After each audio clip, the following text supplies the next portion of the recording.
The age of Chaucer, beginning of new English language and literature and Canterbury Tales. ठीक है, कौन था Chaucer, देख लेते हैं। अच्छा, इसमें देखिएगा जरा, इंडेक्स देख लेते हैं इसका। सबसे पहले हम पढ़ेंगे इसका general info about the age, salient features of the age of Chaucer, about Geoffrey Chaucer. Geoffrey Chaucer था क्या, एज ऑफ चॉसर क्या थी, उसके अंदर ऐसी क्या चीजें थी। जाहिर बात है पोइट जिस इरा से ताल्लुक रखता है, उस इरा से वो जब पोइट्री लिखता है तो उस इरा से मुतालिक लिखेगा ना। अब मैं जो हूँ अपने नाना दादा के, एनी प्रॉब्लम? जी बेटा। मैम मेरा सिग्नल डिस्कनेक्ट हो गया था, प्लीज प्लीज स्टार्ट कर दें। अरे आपने क्या यहाँ से करा? बेटा मैंने स्लाइड शेयर की है, उसको ओपन कर लीजिएगा। ये जो भी आपने लिंक शेयर किया जो उसमें वाला, हाँ मैंने जो लिंक शेयर किया इसको ओपन कर जी मैम। अच्छा, और माइक ऑफ कर दें मैम। बेटा, माइक ऑफ कीजिएगा जाना। अच्छा okay ma'am. Just be relax. अच्छा, उसके बाद क्या, हमने इंडेक्स को हम देख रहे थे। लिंक जब आप खोलेंगे आपको सामने इंडेक्स शो हो रहा होगा। General info about the age, salient features of the age of Chaucer, about Geoffrey Chaucer. फिर यानी कि जॉफरी चॉसर क्या था, वो किस एज से रिलेट करता था, और उसने, जाहिर बात है पोइट जिस एज से रिलेट करता है वो वैसी पोइट्री लिखेगा ना। ठीक है, अब मेरे सोच में, मेरे नाना दादा की सोच में बहुत फर्क होगा। इसी तरह अगर मैं और पिछली नस्लों की तरफ चली जाऊँ तो, और इसी तरह एजेस के हिसाब से जो भी राइटर्स आते हैं, जैसे चौसर को कहते हैं ये 14th सेंचुरी पोइट था। क्या था यहाँ पे लिखें, चौसर इज 14th सेंचुरी पोइट। हम सेंचुरी भी डिस्कस करेंगे। अच्छा, उसके बाद चौसर ने क्या क्या ऐसे काम किए थे जिसकी वजह से चौसर इतना मशहूर हो गया। फीचर्स ऑफ चौसर्स वर्क, क्या फीचर्स थे, क्या क्वालिटीज थी चौसर के वर्क की जो वो इतना एनहांस उसने अपना वर्क किया, उसकी पोइट्री इतनी एक्सीलेंटली डन थी कि उसके बाद आने वाले लोगों ने उसको फॉलो किया। ठीक है, शेक्सपियर ने इसको फॉलो किया था। फिर कैंटरबरी टेल्स, इसका जो है इसकी जिंदगी की आखिरी अयाम में लिखा गया। इसकी जिंदगी में जो इसने आखिरी दिनों में जो काम किया, जो बुक लिखी, वो कैंटरबरी टेल्स थी। कैंटरबरी टेल्स में इसने काफी सारे कैरेक्टर्स जो हैं वो डिफाइन किए थे, और तकरीबन वो जो कैरेक्टर्स थे वो 23 कैरेक्टर्स थे जो चौसर ने डिफाइन किए थे। ठीक है, अब वो पूरे 23 कैरेक्टर्स चौसर ने अपनी जिंदगी में जैसे जैसे लोग लिखे, अपने आखिरी अयाम में जाके उसने वही कैरेक्टर जो है एक बुक के अंदर पोर्ट्रे कर दिया, और उसका नाम था कैंटरबरी टेल्स। ये कैंटरबरी टेल्स इतनी मशहूर हुई, ये it was the hallmark of English literature, कि फिर चौसर को कहा गया कि he is the father of English literature, he is the father of classical poetry. उसके बाद चौसर और इसको मॉडर्न पोइट्री का भी फादर कहा जाता है। फिर चौसर्स कंट्रीब्यूशन टू लिटरेचर, जाहिर बात है उसने इतने सारे काम जो किए थे, उसने कंट्रीब्यूशन उसकी हम देखेंगे उसने क्या क्या की। सबसे पहले है slide number 3, general info about the age. The age of Chaucer covers a period of glaring social contrast and rapid political change. ठीक है, जो एज ऑफ चौसर थी वो क्या थी, वो एक सोशल कंट्रास्ट और रैपिड पॉलिटिकल चेंज था, एक पीरियड था जिसके अंदर एकदम से चेंजिंग आई थी। It was essentially N era of unrest and transition. ठीक है, वो एक इरा था जिसमें अनरेस्ट और ट्रांजिशन थी, यानी कि बहुत ज्यादा चेंज ऑफ इरा, यानी कि चेंज एक जमाने से दूसरे जमाने में जब कुछ चेंजिंग्स आती हैं उसको हम ट्रांजिशन कहते हैं। ट्रांजिशन वैसे ही चेंज को कहते हैं।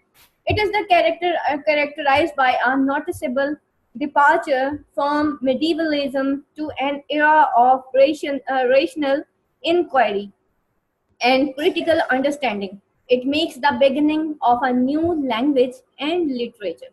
ठीक है, ये एक नया उसने मार्क किया था कि एक न्यू लैंग्वेज और लिटरेचर का इरा स्टार्ट होने जा रहा था। The following characteristics distinguish this period, ये कुछ पीरियड कैरेक्टर्स थे जो कि हम देखते हैं। Salient features of Chaucer, N Ira of transition, slide number 4, the growth of nationalism, black death, famine and social unrest. ठीक है, उसका ये जो था फीचर्स थे वो क्या था, ब्लैक डेथ, यानी कि ब्लैक डेथ में बहुत सारे लोगों की एक बीमारी फैल गई थी, आई थिंक ताउन की बीमारी फैल गई थी, जिसकी वजह से बहुत सारे लोग मर गए थे। फेमाइन, भूख और प्यास थी, और सोशल अनरेस्ट हो गया। ठीक है, the corruption of church and reformation. Basically Canterbury tales में दो तरह के आपको कैरेक्टर्स नजर आएंगे। एक एक्लेसियास्टिकल कैरेक्टर्स है जो कि चर्च से रिलेटेड है, जो कलर्जी से रिलेटेड है। एक वर्ल्डली कैरेक्टर्स है जिसको हम कहेंगे कि वो बहुत ज्यादा मतलब चर्च से बाहर के कैरेक्टर्स थे, जो आम औरत, आम मैन, आम इंसान की वो बात करता है। फिर the dawn of new learning, new learning का एक अरूज स्टार्ट होने लगा था। Next the era of transition, change from medieval to modern. आपको फर्स्ट लेक्चर में मैंने एक बात बताई थी, मैंने आपको कहा था ये जो चौसर है ना, इरा ऑफ ट्रांजिशन, चौसर का जो इरा था, चौसर का जो एज थी, वो ट्रांजिशन थी कहाँ से, मिडिवल टू मॉडर्न। मिडिवल से मॉडर्न की तरफ एक सफर होने लगा था, एकदम से पोइट्री ने एक चेंज लिया था, इस वजह से इसको कहा जाता है एन इरा ऑफ ट्रांजिशन। इसलिए चौसर की को कभी कहा जाता है he is a middle, question आ जाता है अक्सर आपके एग्जाम्स में, define Chaucer as a medieval poet, और कभी कभी आ जाता है Chaucer as a modern poet, और कभी कभी आ जाता है कि Chaucer as medieval as well as modern poet. ठीक है, दीज आर द कॉन्सेप्ट्स जो कि आपको गाइड्स में कम से कम नहीं मिलने लगे। ठीक है, ये आपको लेक्चर्स लेने से ही समझ आएगी कि मिडिवल और मॉडर्न उसको क्या कहा जाता है, क्वेश्चंस किस तरह से मोल्ड होके आते हैं, और कॉन्सेप्चुअल क्वेश्चंस को किस तरह से अटेम्प्ट किया जाता है। Actually that is basically how to gain your degree. Masters in English literature मुश्किल नहीं है, टेक्निकल है। तो ये जो मैं आपको पॉइंट्स लिखवा रही हूँ ना, ये अपनी कॉपी पे, अपनी नोटबुक पे लिखते जाएं, अपने रजिस्टर्स पे लिखते जाएं। उसके बाद वो कहते हैं कि Chaucer was born in a tumultuous period of social, religious and political change. ठीक है, एक सोशल, रिलीजियस और पॉलिटिकल चेंज के अंदर आया। The spirit and romantic idealism was at its climax. Spirit और रोमांटिक आइडियलिज्म जो है उस वक्त वो अपने क्लाइमेक्स पे थी। अपने माइक चेक कीजिएगा प्लीज। अच्छा, but the change from medieval to modern was slow and imperceptible. लेकिन वो जो चेंज था मिडिवल से मॉडर्न की तरफ वो थोड़ा सा स्लो था और इम्परसेप्टिबल भी था। Yet England was characteristically medieval. England जो है वो उस वक्त कैरेक्टरिस्टिकली मिडिवल था। मिडिवल एरा में क्या था, जिन्हों भूतों की बातें होती थी, स्पिरिट्स की बातें होती थी, हवाई मखलूक की बात होती थी, एक ऐसी वर्ल्ड की इमेजिनरी की बात होती थी जो कि है ही नहीं, गॉड्स और गॉडेसेस की बात होती थी, उसको मिडिवल एरा कहा जाता है। चौसर ने ऐसी अपनी पोइट्री के अंदर कोई बात नहीं की। ठीक है, जैसे हम जो है अपने बच्चों को जो कहानियां सुनाते हैं वो किस एरा की सुना रहे होते हैं, वो हम उसको मिडिवल की सुना रहे होते हैं। हम एक हरकुलिस बना देते हैं, एक बादशाह और मलका बना देते हैं, वो शहजादी जो होती है उसको पता नहीं जिन्न उठा के ले जाता है, शहजादा जाके उसको वो करवा के ले आता है ना, ऐसी कहानियां सुनाते हैं बच्चों को। तो ये क्या है, these are the medieval era.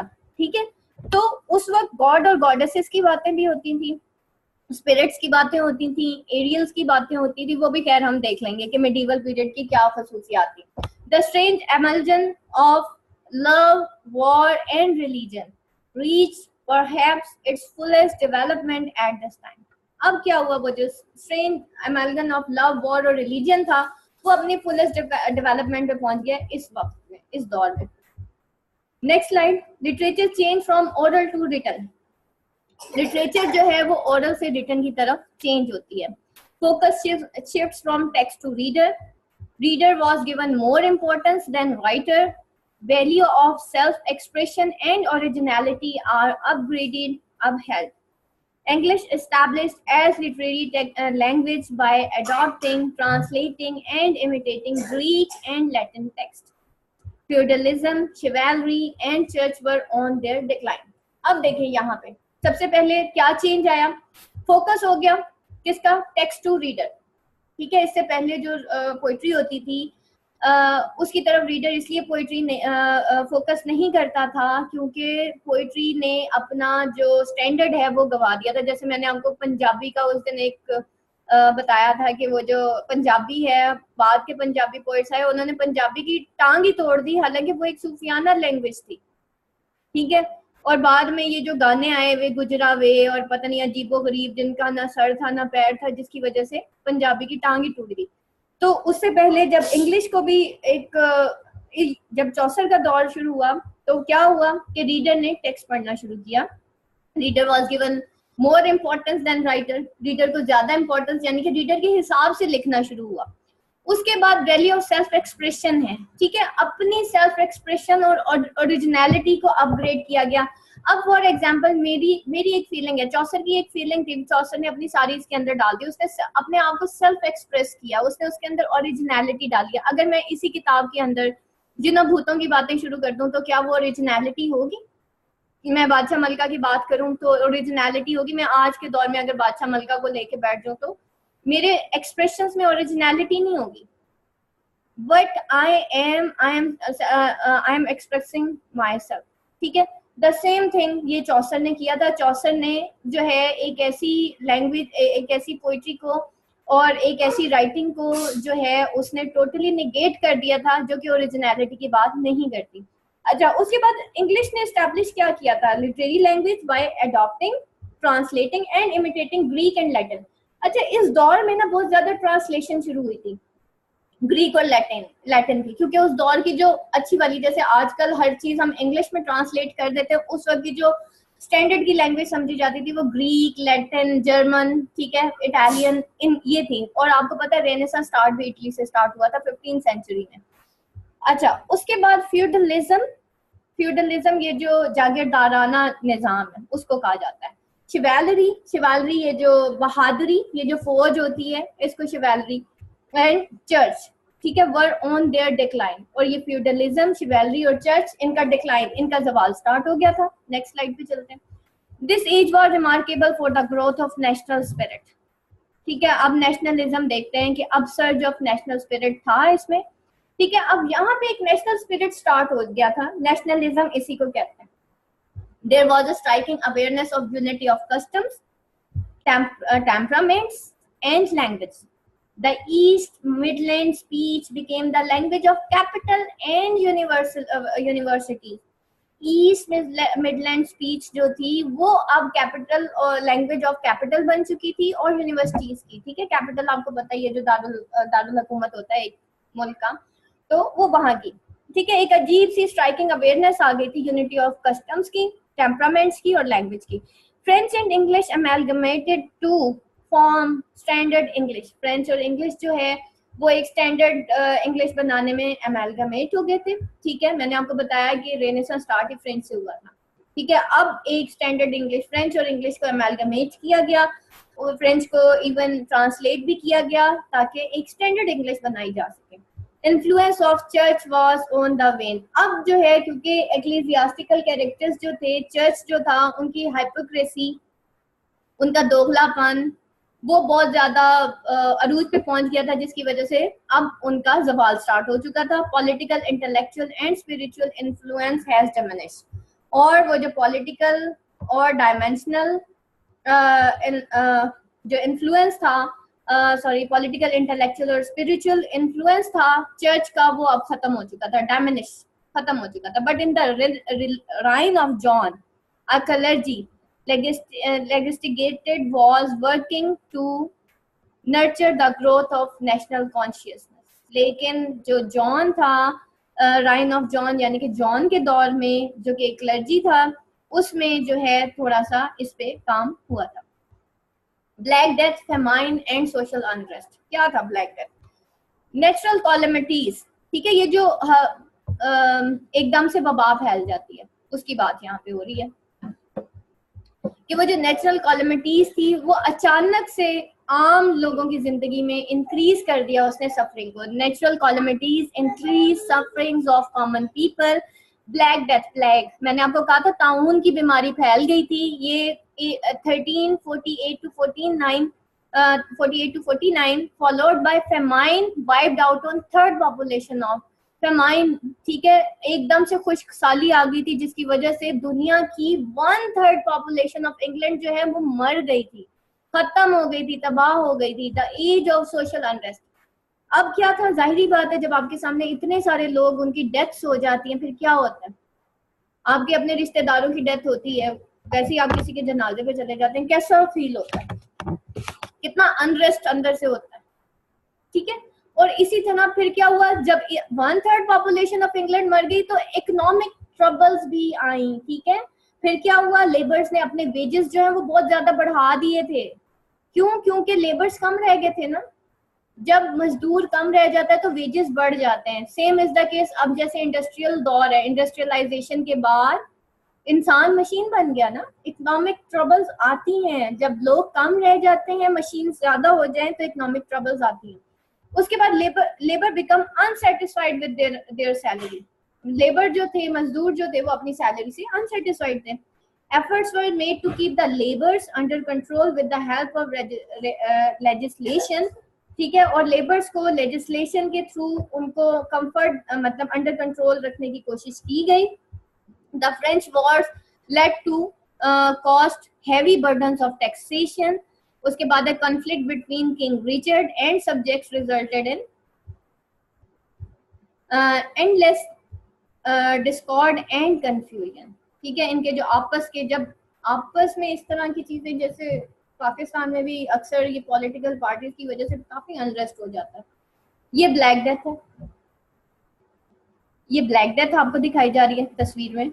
उसके बाद corruption of church, main theme of your book is corruption of church and reformation, infection of corruption, turpitude and superstition. जैसे अब करप्शन ऑफ पॉलिटिशियंस है, यानी कि जिसका दौर होता है ना, उस वक्त जो है हुकूमत जो है बेटा वो चर्च के हाथों में थी, ठीक है। तो जिसके हाथ में, वो कहते हैं ना कि ये कोट लिखिएगा जरा, power corrupts a man and absolute power corrupts absolutely. Power corrupts a man and absolute power corrupts absolutely. उस दौर में 14th सेंचुरी में जो पावर थी वो चर्च के हवाले थी, ठीक है। तो जब किसी के पास पावर आ जाती है, क्या कोट लिखवाई, power corrupts a man, absolute power corrupts absolutely. ये ऐसी कोट है आपके हर क्वेश्चन के आंसर में आ सकती है। थोड़ा सा इसको मॉडिफाई करके लिखना। तो अच्छा, अब क्या था कि उनके पास जब हुकूमत आ गई तो फाइनली वो करप्ट हो गए, पावर आ गई। तो पावर हमेशा करप्ट ही करती है। बहुत कम लोग होते हैं, जैसे हमारे पास डिग्री आ जाती है ना, हम तो आपे से बाहर ही हो जाए ना, लो जी एमए कर लिया, पता नहीं मैं क्या चीज बन गई, ठीक है। तो द थिंग इज दैट जिसके पास पावर आती है, इसी तरह पैसा, स्टैंडर्ड, ठीक है, वो भी इंसान के लिए फितने का बायस ही होता है, ठीक है। बहुत कम लोग होते हैं जो इतना स्टेटस लेने के बावजूद भी ढके छुपे होते हैं या वो झुके हुए होते हैं। बहुत कम लोग होते हैं जिसके अंदर आज इनकसारी होती है, जिनके अंदर कंटेंटमेंट होती है। तो ये this is the whole thing. Church was the seat of power. मैंने अभी आपको बता दिया था, चर्च के पास थी भाई सारी powers. Prestige and influence, they lived in godless and worldly ways in wealth and luxury. अब वो कैसे रहते थे, वो गॉडलेस और वर्ल्डली वेज में रहते थे। हालांकि क्या था चर्च, आपको पता है ना ईसाइयत में रहबानियत, कि वो टोटली वर्ल्ड से अलहदा होकर सिर्फ गॉड के होके रहते हैं। Clergy were ignorant and careless. Superstition become social evil. ये जो सुपरस्टिशियन बिलीव्स, पता है ना सुपरस्टिशियन क्या होते हैं, ये जो तकियानूसी से वो जो आपके नजरियात होते हैं, जैसे बिल्ली आगे से गुजर जाए, काली बिल्ली आगे से गुजर जाए तो पता नहीं क्या हो जाता है। और इसके अलावा भी और बहुत कुछ है, पता नहीं मुर्गी मर जाए या जानवर मर जाए तो पता नहीं क्या हो जाता है। मतलब हमने डिफरेंट ही वो बनाए हुए हैं ना। तो वो इसी तरह मिर्चे वार दो तो नजर उतर जाती है, ये क्या है, ये सुपरस्टिशियस बिलीव्स हैं, ठीक है। बिकेम सोशल लेवल, ये अब सोशल लेवल बन गए थे, ठीक है। उस वक्त भी लोग आते थे वो चर्च क्लर्जी मैन के पास। जैसे आजकल जो है वो जो आमिल है वो बड़े इन हुए हैं, क्योंकि किसी भी खातून को कोई मसला होता है वो एक आमिल के पास जाके बैठ जाती है, उसको कहती है भाई मुझे कोई तावीज दे दो, मेरा मियाँ मेरे काबू में आ जाए। यहाँ पे भी यही होता था, लोग क्लर्जी मैन के पास आते थे, अपने मसले बताते थे, क्लर्जी मैन उनसे पैसे लेते थे और उनको कोई ऐसी वो कहते थे ये लो भाई ये तबर्रक पकड़ो तुम्हारा काम हो गया, ठीक है। These are the superstitious believe.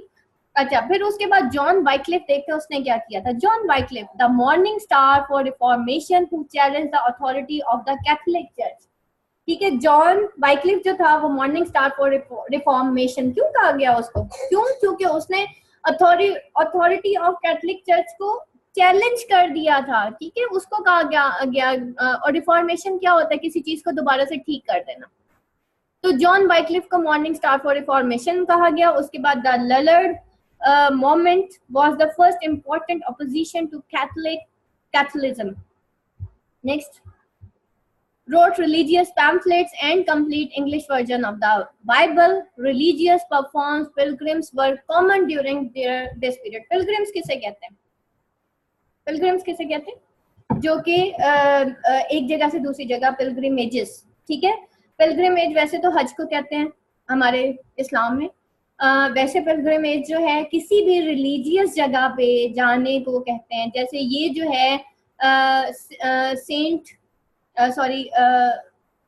Saint का नाम मेरे दिमाग से निकल गया, कैंटरबरी टेल जा रहे थे, किसी सेंट के मजार पे जा रहे थे, ठीक है, जिसको कि रिलीजियस डिस्प्यूट्स की वजह से कत्ल कर दिया गया था. उसने उस वक्त के किंग को जो है वो कर दिया था, चैलेंज कर दिया था, जिसकी वजह से उसको कत्ल कर दिया गया था. तो इस वजह से फिर उसका मजार बनाया गया और उनके जितने भी फॉलोअर्स थे वो वहाँ पिलग्रिमेजेस उन दिनों कॉमन हुआ करते थे, जैसे अभी भी पाकिस्तान के अंदर लोग मजारों पे जाते हैं.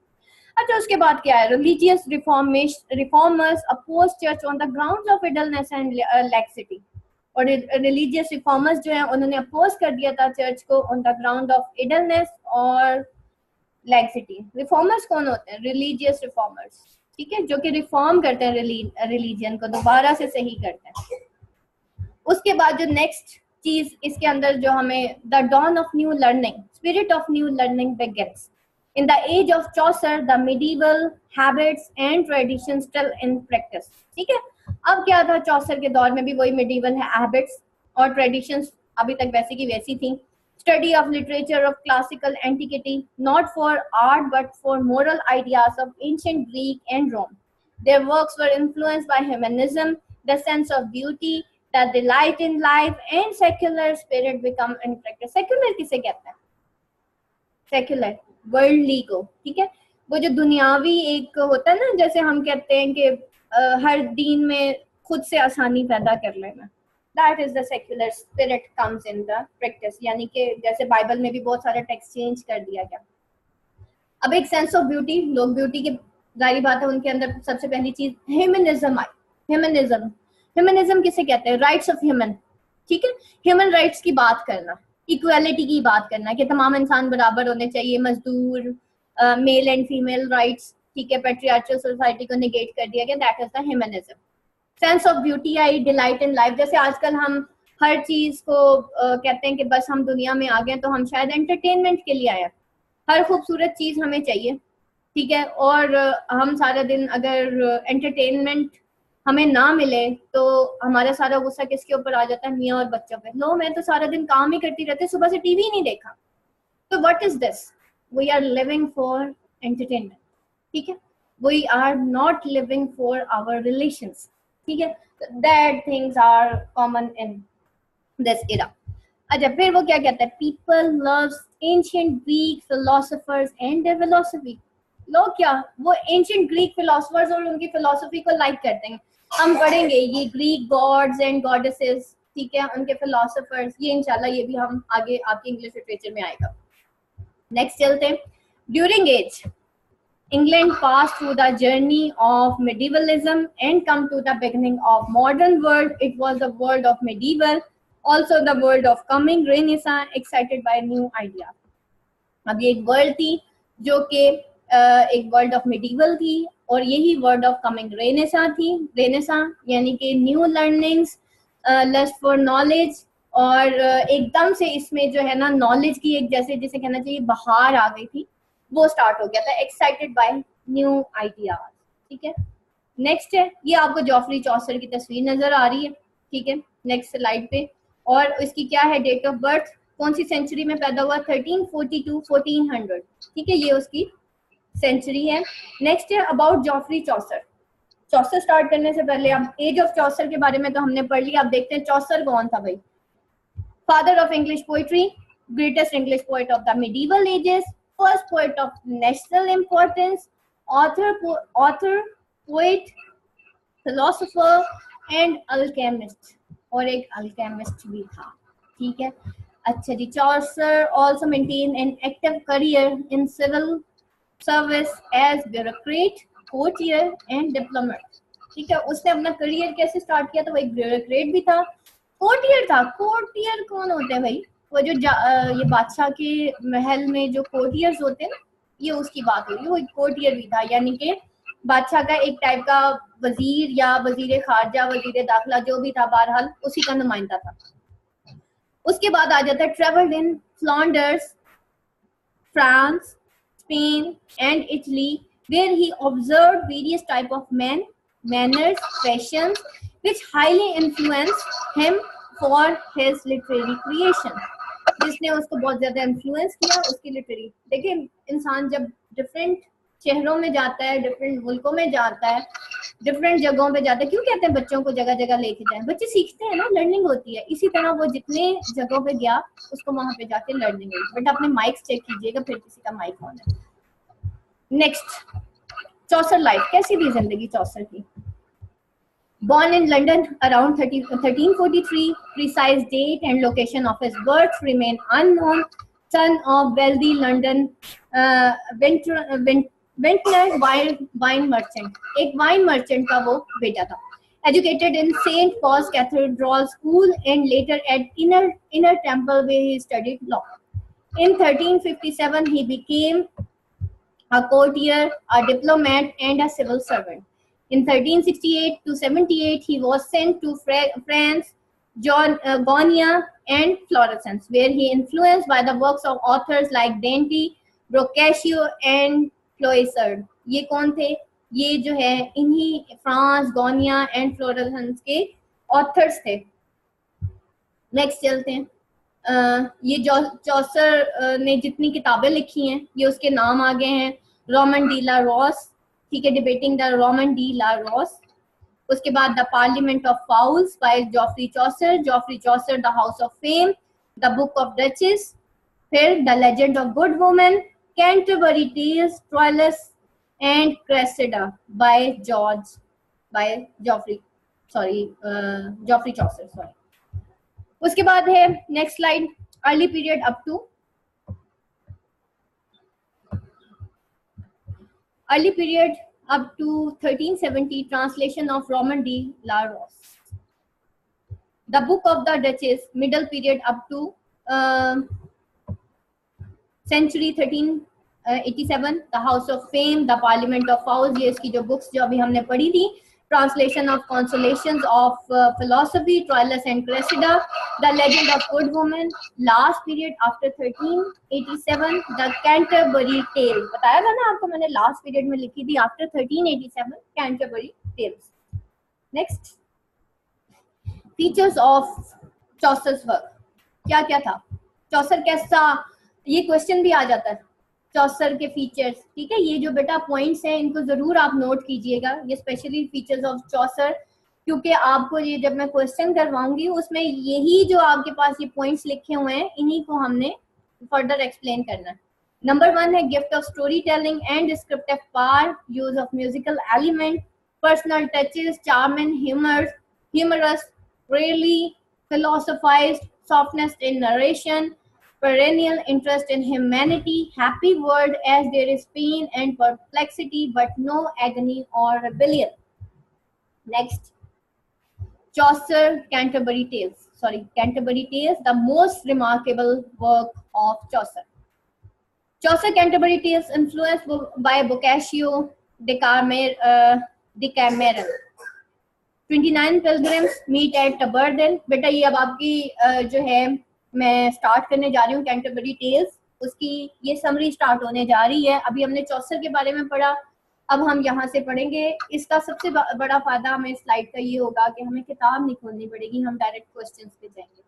29 पिलग्रिम्स मीट एट तबरदिन, ठीक है, एक जगह थी तबरदिन, एक जिसे कहना चाहिए होटल था जहाँ पे लोग जाके स्टे करते थे, ठीक है। वहां पे 29 पिलग्रिम्स जो कि सेंट कैथेड्रल के कैंटरबरी जा रहे होते हैं, वो 29 पिलग्रिम्स यहाँ तबरदिन में मिलते हैं।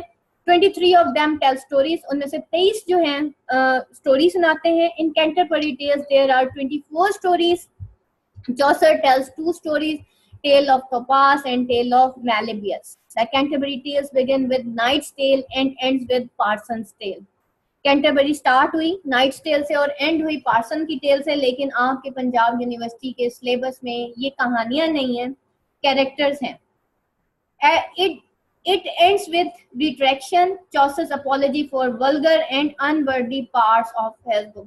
एंड में चौसर जो है ना वो अपोलोजाइज करता है, जैसे हम कहते हैं ना कि भाई वैसे तो मैंने बात कर दी है, अंदाजे बयां गर्चे शौक नहीं, लेकिन शायद कि तेरे दिल में उतर जाए मेरी बात, लेकिन एंड पे वो कहता है कि भाई अगर मुझसे कोई गलती हो गई हो, वैसे मैंने इस इंटेंशन से ये किताब नहीं लिखी, लेकिन अगर मेरे से कोई गलती हो गई हो तो वो अपोलोजाइज करता है। ये आपके पास तबरदिन आ गया जनाब, ये तबरदिन है, ये सारे पिलग्रिम्स हैं, ये आपकी बुक का जिसके पास इस वक्त चौसर की टेक्स्ट बुक होगी, ये सारे कैरेक्टर्स लगे हुए हैं, ठीक है। अच्छा जी, अब चौसर ने कौन कौन से क्लासेस को इस किताब के अंदर बयान किया है? Number 1 upper class, number 2 middle class, number 3 lower class. अच्छा, अपर क्लास में knight, squire, friars, monk and friar, इनको अपर क्लास समझा जाता था। बेटा ये नोट कीजिएगा, पंजाब यूनिवर्सिटी के पेपर में एक कॉन्सेप्चुअल क्वेश्चन आ जाता है, आपको लिख दिया ना उन्होंने जी अपर क्लास के कैरेक्टर्स कौन से थे और उनको डिफाइन कर दें, तो स्टूडेंट आके पूछते हैं मैम वो क्वेश्चन छोड़ आई थी क्योंकि मुझे ये पता नहीं चला कि वो अपर क्लास कौन सी वाली थी या मिडिल क्लास कौन सी वाली थी या लोअर क्लास। तो इस चीज को बेटा नोट कीजिएगा, ये आपकी गाइड्स में ये चीजें नहीं लिखी होती, पॉइंट्स नहीं लिखे होते। दूसरी चीज, लास्ट ईयर क्वेश्चन आया, ये एक पेपर था, ये जो आप लोगों के एम्बेसी के स्टूडेंट्स होते हैं, उसमें क्वेश्चन आया कि define Chaucer's ecclesiastical characters and secular characters. तो मेरे पास एक थी स्टूडेंट थी, उसने बिल्कुल एंड पे जाके जस्ट मेरे से थोड़ी सी गाइडेंस ली थी, उसको मैंने बस उसने मुझसे ट्यूशंस नहीं ली थी, लेकिन मैंने उसको एंड पे जाके गाइड कर दिया था क्योंकि वो मेरे पास बहुत लेट आई थी जब पेपर आया है। And she said ma'am what is secular characters and what are ecclesiastical characters. तो आई सेड टू हर बेटा सिंपली सी एक बात है, एक्लीजियास्टिकल कैरेक्टर्स जो हैं वो क्लर्जी के कैरेक्टर्स को कहते हैं, सारे कैरेक्टर्स जो चर्च से रिलेटेड होते हैं, और जो सेक्युलर कैरेक्टर्स हैं वो जो है उनको वर्ल्डली कैरेक्टर्स कहा जाता है, सेक्युलर, ठीक है, उनको सेक्युलर कहा जाता है। तो देन शी सेड ओहो मैम मैं मुझे तो समझ ही नहीं आई, मैं बहरहाल अपनी तरफ से सारी कैरेक्टर्स लिख रही।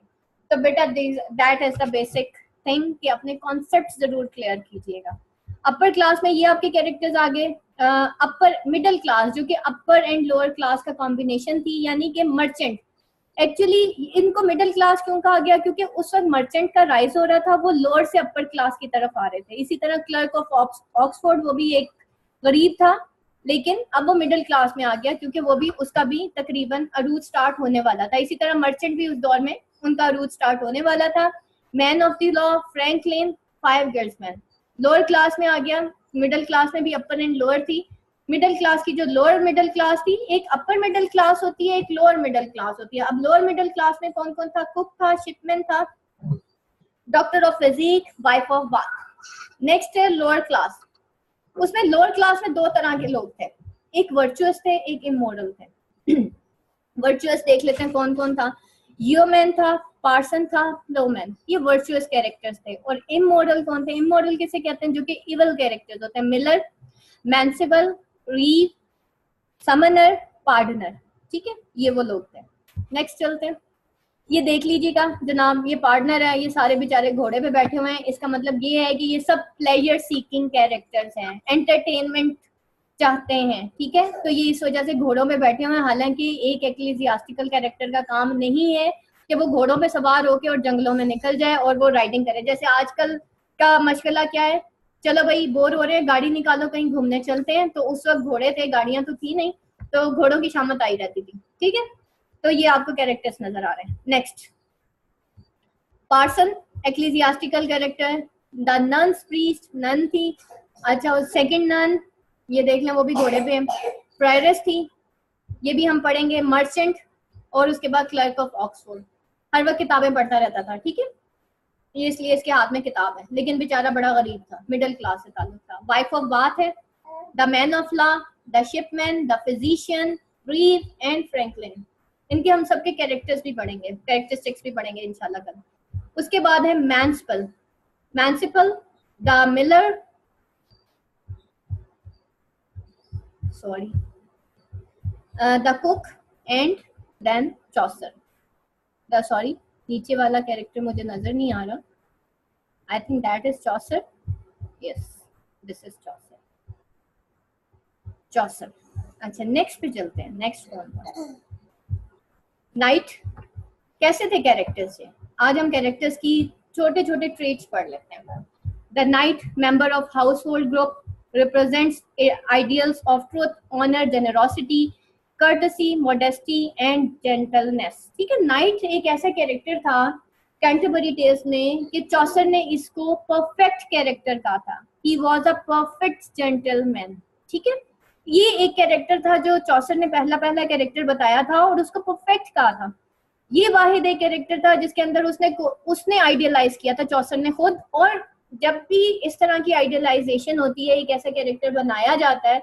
क्यों बनाया जाता है? ताकि बाकियों के इवल्स जो हैं फिर वो एक जैसे घर में दो बच्चे होते हैं, एक बहुत अच्छा और एक थोड़ा सा बुरा है. तो होता क्या है, वो जो थोड़ा सा बुरा होता है वो ज्यादा ही बुरा लगने लग जाता है, क्योंकि जो बड़ा वाला बच्चा होता है वो बहुत ही अच्छा होता है. ठीक है. इसी तरह से जो पोइट्स होते हैं वो एक लिटरेरी टर्म यूज करते हैं जिसको कहते हैं compare and contrast. Compare and contrast में different kinds of different types of characters रखे जाते हैं. एक बहुत अच्छा होता है, एक दरमियाना होता है, एक बहुत ही बुरा होता है. उससे क्या होता है, उनके जो कैरेक्टरिस्टिक्स होते हैं वो हाईलाइट हो जाते हैं. तो दैट्स व्हाई चॉसर ने जो पहला कैरेक्टर नाइट रखा उसको उसने आइडियलाइज किया, परफेक्ट कैरेक्टर का. ठीक है. क्या क्या था उसकी, उसने कोई बुराई उसने नहीं बताई. बाकी सब कैरेक्टर्स में उसने बुराई बताई है, लेकिन नाइट की उसने कोई बुराई नहीं बताई. अच्छा, फिर क्या था? Member of house hold group represents ideals of truth, honor, generosity, courtesy, modesty and gentleness. First to arrive the burden different after Chaucer. तो ये जो है चौसर के बाद पहला था जो कि उस सराय के अंदर, उस होटल के अंदर आया था. बेटा अपने माइक चेक कीजिएगा.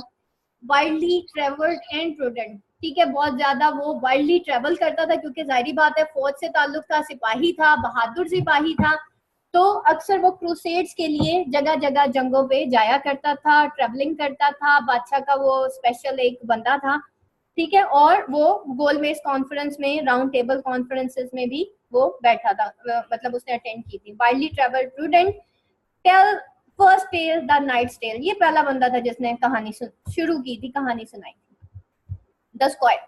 The son of the night was as fresh as the month of May, fought battles for winning his lady loves. He is humble and modest. Humble भी था और modest भी था. Tell an oriental tale. उसने जो है एक oriental tell जो है वो सुनाई थी. स्क्वायर एक्चुअली नाइट का बेटा था, लेकिन नाइट से वो टोटली डिफरेंट था. बाज़ औक़ात ऐसे होता है ना, बाप बहुत नेक होता है, बेटा टोटली सेक्युलर निकल आता है. तो he was just like that. Next, the prioress. Prioress बेटा आपने वो देखी होंगी चर्च के अंदर व्हाइट कलर के लिबास में कुछ वो प्रायरसेस नन्स होती हैं. ठीक है. जिसको क्या कहेंगे उर्दू में, मैं इसका उर्दू में आपको मीनिंग किसी दिन बताऊंगी, अभी मेरे जहन में इसका मीनिंग नहीं आ रहा. जैसे चर्च में पादरी होते हैं, इसी तरह नन्स भी होती हैं. जैसे मदर ट्रीसा, याद है? She was a prioress. Okay. ठीक है. तो the prioress, her name was Eglantine. उसका नाम देखें कितना जैसे आजकल हम वो अलीजे और पता नहीं अजीब अजीब नाम बच्चियों के रख देते हैं. ये उसका भी ये क्लर्जिकल नेम नहीं था. ठीक है. उसका एग्लेंटाइन यानी कि उस वक्त का कोई फेमस, कोई जो रिसालों में किताबों में एक नाम आ जाता है ना, वो वाला नाम था. Beautiful, romantic and amiable.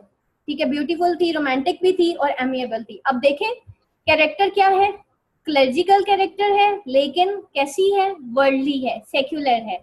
She had fine table manners. उसके फाइन टेबल मैनर्स थे, यानी कि बहुत तरीके से, सिंपल तरीके से खाना नहीं खाती थी, कांटे और चम्मच के साथ खाना खाया करती थी. हालांकि एक क्लैरिकल कैरेक्टर का ये काम नहीं है. Love small dogs more than human beings. इंसानों से ज्यादा कुत्तों से प्यार करती थी. आगे चलते हैं. Monk. Compare to prioress in religion, affection, a robust and masculine man, the monk travels with the prioress and second nun. ठीक है. इनके साथ वो ट्रैवलिंग करता था. नेक्स्ट है फ्रायर. माइक चेक कीजिएगा प्लीज. The fryer.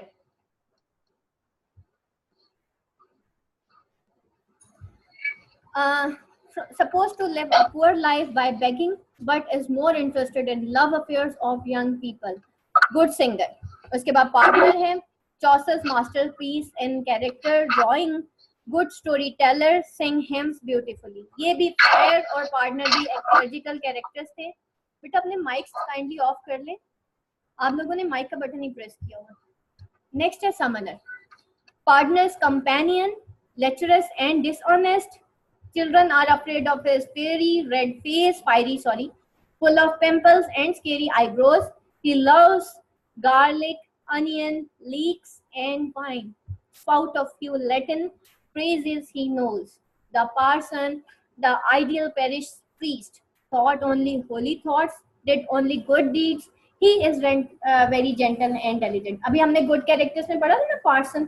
बेटा ये सारे ecclesiastical characters हैं. जैसे हम पादरी की बात करते हैं, फादर होता है, इसी तरह और बहुत सारे एक्लीजियास्टिकल कैरेक्टर्स होते हैं. इनकी डिफरेंट टास्क होते हैं, यानी कि जैसे फौज में रैंक होते हैं तो पार्सन, समनर, ये रैंक वाइज आता है. ठीक है. फ्रायर. नेक्स्ट उस पे चलते हैं. Clerk of Oxford, a neutral portrayal. He devoted to the study of philosophy, eager to learn and teach, prayed for the souls of those who helped him. हर वक्त वो कर्जे ही लेता रहता था और उनके लिए दुआ करता था जो उसको हेल्प करते थे, क्योंकि एक तो वो गरीब बहुत था. जैसे वो अक्सर बेगर्स होते हैं ना, उनको वो सिर्फ उसके लिए दुआ करते हैं जो उनको पैसे देता है, और जो नहीं पैसे देते वो बाजी तो बड़ी गंदी लगती है. ठीक है. तो he is polite and speaks only when necessary. He speaks about morality. Morality आपको पता ही होगा, अच्छाई की बात करता है. मोरालिटी कहते हैं कि डिफरेंशिएट करना किसमें, गुड एंड इविल में, इसको मोरालिटी कहते हैं. His tale is reply to the tale of wife of Bath. It is about the patient wife Griselda. उसने भी एक स्टोरी सुनाई थी. उसके बाद मर्चेंट, ताजर, wealthy businessman था. He wore rich and multicolored clothes and hat from Holland. ठीक है. इस तरह के उसने कपड़े पहने हुए थे. ये हैट उसका हॉलैंड से आया हुआ है. उसके जरा कपड़े देखे, मल्टी कलर्ड है. बैठा वो घोड़े के ऊपर है और बड़े महंगे कपड़े पहनता था. जाहिर बात है मर्चेंट जो था. Carries himself so well that no one realise he is heavily in डेब्ट. आजकल इस दौर की भी यही मसला है. बेशक खुद कर्जों में डूबे होंगे, लेकिन जनाब कैरी बड़ा अच्छा करता है. Newly and अनहैपीली married, the man of law, wise and slightly suspicious of everything. He had vast knowledge of law, often appointed by king as a judge of court of assizes. Next, अच्छा, man of law यानी कि जैसे हमारे वकील होते हैं, हमारे जजेस होते हैं. He was such kind of a person. ठीक है. और वो जमीनों के फैसले किया करता था, लेकिन अपने हिसाब से करता था. Franklin, the companion of man of law, he a wealthy gentleman who like to have wine in the morning. सुबह में वो शराब पीता था. Because he loves pleasure, he is called son of Epicurus. At country meetings, he is representative and a chairman. The Franklin tale, a story set in Brittany. उसने Brittany में कोई story थी वो सुनाई थी, जो कि ब्रिटेनी में उसका ब्रिटेनी एक कंट्री का नाम था. वो फ्रैंकलिन ने वहाँ की स्टोरी सुनाई थी. उसके बाद 5 गिल्ड्समैन थे. ये कौन थे? They are artisans, are newly rich, represents urban middle class. ठीक है. They are haberdasher, are carpenter, are weaver, are dryer, and are tapestry. देखिए 5 है. Number 1 haberdasher, carpenter, are weaver, dryer, and are tapestry maker. The 5 wife of Bath. ये most important character है, wife of bath. ठीक है. चौसर को ये character बड़ा पसंद था और ये बहुत मशहूर वाइफ ऑफ बाथ का कैरेक्टर है. अक्सर एग्जाम्स में इस कैरेक्टर का की क्रिटिकल एप्रिसिएशन लिखना भी आ जाता है. Bath is famous for cloth making, and she was herself an expert in weaving embroidery. Lived an honorable life, widely traveled in Italy, Spain, and Jerusalem. Loved to tell romantic tales and to gossip. उसके बाद physician है, extremely good at his profession and astronomy. था वो physician, doctor है, लेकिन किसमें good है? किसमें गुड है? एस्ट्रोनॉमी में. ठीक है. जैसे हम माए हैं, हमें डिग्रियों में हम बहुत गुड हैं, पता नहीं अच्छी माए हैं कि नहीं है. तो उसका भी वही काम था, जो मिल गया उसको ना देखो, जो नहीं मिला उसको पकड़ लो. ठीक है. Knew of every disease where it came from and gives cure immediately. हर बीमारी का उसको पता होता था. और उसकी वो क्योर भी इमिडिएटली देता था। लेकिन हम देखेंगे चौसर ने कितना ह्यूमरसली इस फिजिशियन को पोर्ट्रे किया है। हम देखेंगे वो इसकी क्योर कैसे करता था, मेडिसिन से नहीं करता था। ये अब हम जब टेक्स्ट पढ़ेंगे ना, इसका कैरेक्टर पढ़ेंगे, फिर हम देखेंगे कि वो किस तरह से क्योर करेगा। आपको बहुत एंजॉय करेंगे आप इसको। Eats a simple diet which is healthy. He saved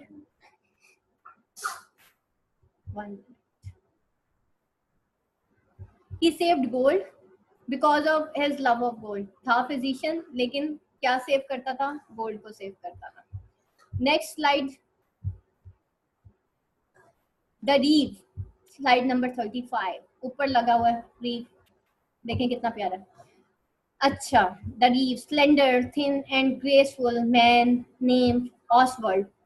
जो यूनिवर्सिटी ऑफ सरगोदा के स्टूडेंट्स हैं ना, जरा ये अंडरलाइन कर लें क्योंकि उनके आते हैं एमसीक्यूज, शॉर्ट क्वेश्चंस, तो अक्सर आ जाता है फलाने का नाम क्या था। तो ये ऑसवर्ल्ड, उसका नाम जो है अंडरलाइन कर लें। और अगर आप लोग भी पंजाब यूनिवर्सिटी के स्टूडेंट, जैसे आपको रेफरेंस टू कॉन्टेक्स्ट का क्वेश्चन आता है, उसके अंदर अगर आप रीव का नेम लिख देते हैं ना, इस तरह की कोई चीज हाईलाइट करके लिख देते हैं, तो एग्जामिनर को पता चलता है स्टूडेंट पढ़ के आया। ठीक है।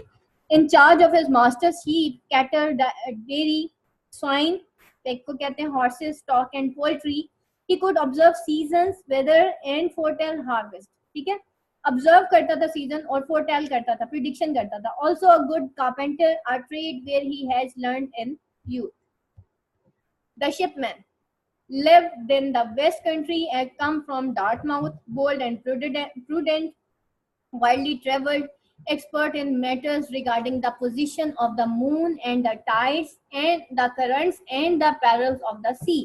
His ship was called the Magdalene. बेटा ये जरा इसकी शिप का नेम जो है वो यूनिवर्सिटी ऑफ सरगोदा के स्टूडेंट्स जो हैं वो अंडरलाइन कर लें। The yeoman knew all techniques of carpentry and carried a sword, guard and a shield and a dagger. He is a woodsman compared to Robin Hood. Manciple worked at College of Liars and attendant who purchases provision. आपने कभी देखा होगा वो ठेकेदार होते हैं ना, उनको कहा जाता है मैंसिपल। किसी को फूड का ठेका दे दिया जाता है कि भाई तुमने हॉस्पिटल में गोश्त लेके आना है। किसी को जो है हॉस्पिटल जब एक बनाया जाता है उसको कहा जाता है कि जी इसकी जितना भी वो टूल्स वगैरह वो तुम लेके आओगे। तो वो म्युनिसिपल एक ठेकेदार था। क्या करता था? Worked at college of lawyers and attendant who purchases provisions for the college and an inn of court. He serves food to the lawyers and student at the temple. ठीक है, स्टूडेंट्स को क्या फूड करता था? किस चीज का ठेकेदार था? खुराक का। Despite his lack of education, this manciple is smarter than the 30 liars he feeds. ठीक है, इतना चालाक था कि वो 30 लायर्स जिनको वो फूड प्रोवाइड करता था, यानी कि उन वकीलों और जजों से भी ये कई हाथ आगे था। यानी कि लॉयर्स जो हैं वो मशहूर हैं कि अगर वो किसी की जमीन का फैसला करते हैं तो एक जमीन अपने नाम भी लिखवा लेते हैं, लेकिन ये उन 30 लॉयर्स से भी कहीं आगे था। ठीक है। The cook, his name is Roger. He was employed by Gersman, perfect in cooking food. His masterpiece is minced chicken and in white sauce. ठीक है, क्या करता था? मास्टरपीस, उसका जो मिंस चिकन था, कीमा था चिकन का, उसको वो व्हाइट सॉस में बना के खाता था। वो उसका मास्टरपीस था, यानी कि उसके हाथ का कमाल था। यानी कि सबसे अच्छी वो जो चीज बनाता था वो ये थी। और किसके पास एम्प्लॉय था वो? 5 गिल्ड्समैन के पास। ये भी यूनिवर्सिटी ऑफ सरगोदा जो है ये नोट कर लें। मिलर को देख लेते हैं, उसका नेम रॉबिन था। Found of telling incident tales, he tells the tale of body Pablo wore white coat and blue hood, expert in grinding corn and stole corn by pushing the scales with his thumb, for which narrator swears he had a golden thumb. Next ये देख लें जनाब, ये सारे जो हैं बैठ के कहानियां सुना रहे। कहानी क्यों सुनाते थे ये लोग? एक्चुअली उस वक्त ना समंदरी रास्ते से लोग सफर करते थे, तो इतने लंबे समंदरी रास्ते को चलाने के लिए कहानी तो सुनानी पड़ेगी, वक्त गुजारने के लिए कहानियां सुनानी पड़ती थी। नहीं तो वो जो समंदर का रास्ता होता था, जैसे पहले लोग हज पे जाते थे ना, तो कहानियां सुनाते सुनाते जाते थे। नेक्स्ट है चौसर की कंट्रीब्यूशन, आवर लास्ट टॉपिक।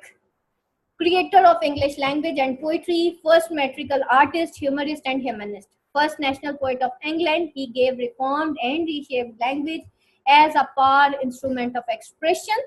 ठीक है बेटा, ये इसके ट्रेड्स हैं, ये देखिएगा, जरा गौर कीजिएगा और इनको आपने नोट करना अपनी बुक्स के अंदर, क्योंकि मैं स्टूडेंट को ये नहीं कहती कि आप गाइड उठाएंगे आप सारा वैसे का वैसे याद कर लेंगे। मेरा जो सेल्फ राइटिंग करेगा मार्क्स उसके आते हैं, ठीक है, छापा मार के मार्क्स नहीं आते। एक चीज हमेशा याद रखिएगा, कॉन्सेप्ट्स क्लियर होने चाहिए, अपने वर्ड्स में लिखें। अब ये जो पॉइंट्स लिखे हुए हैं ना, दीज आर वेरी, जैसे कहना चाहिए ये ऐसे पॉइंट्स हैं कि आपको कई मार्क्स दे सकते हैं। इन्हीं पॉइंट्स को आप बाद में एलैबोरेट करके एक्सप्लेन करके लिखेंगे, यानी कि एक एक पॉइंट के ऊपर अगर आप एक एक पैराग्राफ लिख दें तो आपका पूरा चॉसर्स कंट्रीब्यूशन टू इंग्लिश लैंग्वेज बन जाएगा, होगा। तो मैं स्टूडेंट को एक्चुअली सेल्फ राइटिंग पे लेके आती हूँ। आप पढ़ें, जरूर बुक से पढ़ें, इन्हीं किताबों से ही पढ़ाना है आपको, लेकिन जो टेस्ट होगा ना उसमें पता चलेगा किसने कितनी सेल्फ राइटिंग की है, ठीक है। He gave reformed and reshaped language as a power of instrument of expression, informed musical sweetness and liquidity to language, first man to use naked words. ठीक है, ये पहला मैन था जिसने नेकेड वर्ड्स यूज किए थे, स्पेशली किसके मामले में, वो जो थी ना वाइफ ऑफ बाथ, उसके बारे में। First great realist. अच्छा, नेकेड वर्ड्स यहाँ पे इसलिए भी यूज हो रहे हैं कि इसने ब्रेवली वर्ड्स यूज किए थे, एक्सपोज किया था उस वक्त के क्लर्जी को, उस वक्त के कैरेक्टर्स को, उस वक्त के लोगों को, ठीक है, middle, upper and lower class को। First great realist. रियलिस्ट किसे कहते हैं? जो रियलिटी बेस्ड बात करता है, रियलिज्म। चौसर की रियलिज्म पे अक्सर एक क्वेश्चन आ जाता है, चौसर की कंट्रीब्यूशन पे एक क्वेश्चन आ जाता है। रियलिस्ट कहते हैं बेटा जो रियलिटी बेस्ड बात करता है। मैंने आपको बताया ना इससे पहले, मिडीवल स्पिरिट्स की बात नहीं उसने की। Believe that poetry is free secular spirit. Poetry जो है इस तरह के सेक्युलर स्पिरिट से बिल्कुल दूर है, ठीक है। Portrait comprehensive picture of contemporary life. Contemporary कहते हैं हम असर लाइफ को, यानी कि जैसे हम हैं, आप मेरे कंटेम्पोरेरी हैं, ठीक है, यानी कि हम लोग सब हम असर लोग हैं, हमारी सोच भी एक जैसी होगी। तो मैं अपनी अगर लाइफ की या अपने इर्द गिर्द के माहौल की बात करती हूँ, इसका मतलब है मैं अपनी कंटेम्पोरेरी लाइफ की बात कर रही हूँ, ठीक है। मैं किसी और दौर की बात नहीं करी, मैं अपने दौर की बात कर रही हूँ। realistically presented the social, economic and religious condition of the age। और realistically present करता है, full of real life, वो present करता है किस किस को? social, economic और religious conditions of age को। keen observer of men and manners, ठीक है, वो keen observer था men और manners का। और उसके बाद है characterization of Chaucer, slide number 41। first grade character painter portrayed real life characters were drawn from keen observation of man and woman. First writer to bring atmosphere of romantic interest about men and women. First great narrative English poet, father of English novel, Troilus and Cressida, first novel written in verse.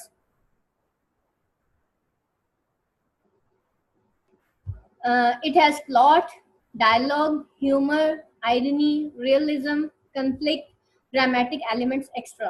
अब ये जितने भी literary terms है बेटा, ये हम साथ के साथ पढ़ेंगे। What is irony, what is humour, what is a dialogue, what is a plot, what is realism. Realism तो मैंने आपको बता दिया, ठीक है। उसने नॉवल लिखा था, फादर ऑफ इंग्लिश नॉवल भी था। और कॉन्फ्लिक्ट, ड्रामेटिक एलिमेंट्स, ये भी हम इंशाल्लाह डिस्कस करेंगे। उसके बाद है character. Cressida is the first true psychological study of complex women. Pandorus is the first comic character in English. उसके बाद slide number 42, Chesterton humorously remarks, if Chaucer is the father of poetry, he is grandfather of English fiction। बेटा इसको अपनी notebooks में note down कर लें, ये वो कोट है जो हर आपके क्वेश्चन में आ जाएगी। Albert calls Chaucer the earliest of the great moderns, ठीक है। वो कौन था? एल्बर्ट ने क्या कहा था? ये भी कोड बेटा नोट डाउन कीजिएगा, the earliest of great मॉडर्न्स। References यहाँ पे दिए हुए हैं, इसका आपसे कोई ताल्लुक नहीं है कि ये कहाँ कहाँ से दिया गया है, ठीक है। और उसके बाद लास्ट स्लाइड है। Thank you so much for listening this lecture. और अब अगर किसी का कोई क्वेश्चन है तो वो मेरे से पूछ